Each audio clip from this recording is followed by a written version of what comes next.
हनुमान जी की जय। एक ब्राह्मण दंपति के कोई संतान नहीं थी, जिसके कारण पति पत्नी दुखी रहते थे। वह ब्राह्मण हनुमान जी की पूजा के लिए वन में चला गया। वह पूजा के साथ हनुमान जी से एक पुत्र की प्राप्ति के लिए कामना करने लगा। घर पर उसकी पत्नी मंगलवार का व्रत पुत्र प्राप्ति के लिए किया करती थी। मंगलवार के दिन भोजन बनाकर हनुमान जी को भोग लगाने के बाद ही स्वयं भोजन ग्रहण करती थी। एक बार कोई व्रत आ गया, जिसके कारण ब्राह्मणी भोजन नहीं बना सकी और हनुमान जी को भोग भी नहीं लगा सकी।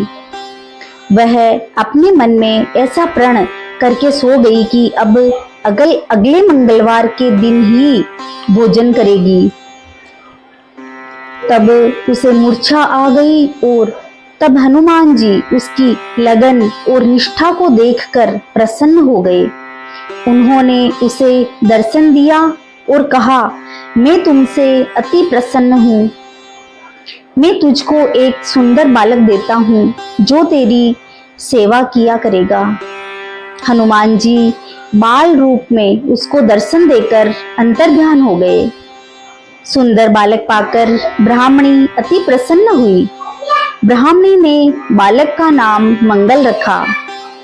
कुछ समय के पश्चात ब्राह्मण वन से लौटकर आया और घर पर सुंदर बालक को खेलते हुए देखा तो पत्नी से बोला, यह बालक कौन है?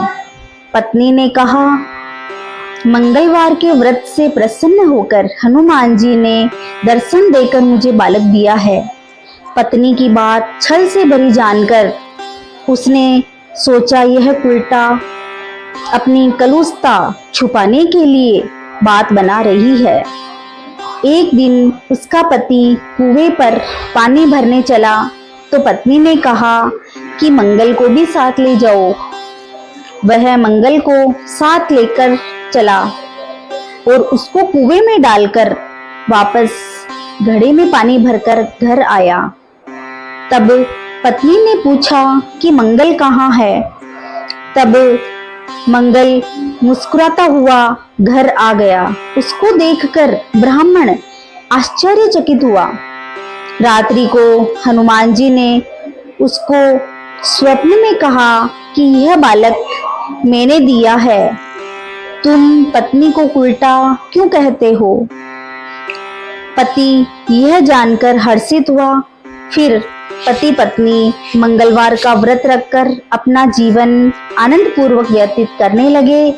जो मनुष्य मंगलवार के व्रत को नियम से करता है, इस कथा को पढ़ता है और सुनता है, उसके हनुमान जी की कृपा से सब कष्ट दूर होकर सर्व सुख प्राप्त करता है। बोलो हनुमान जी की जय।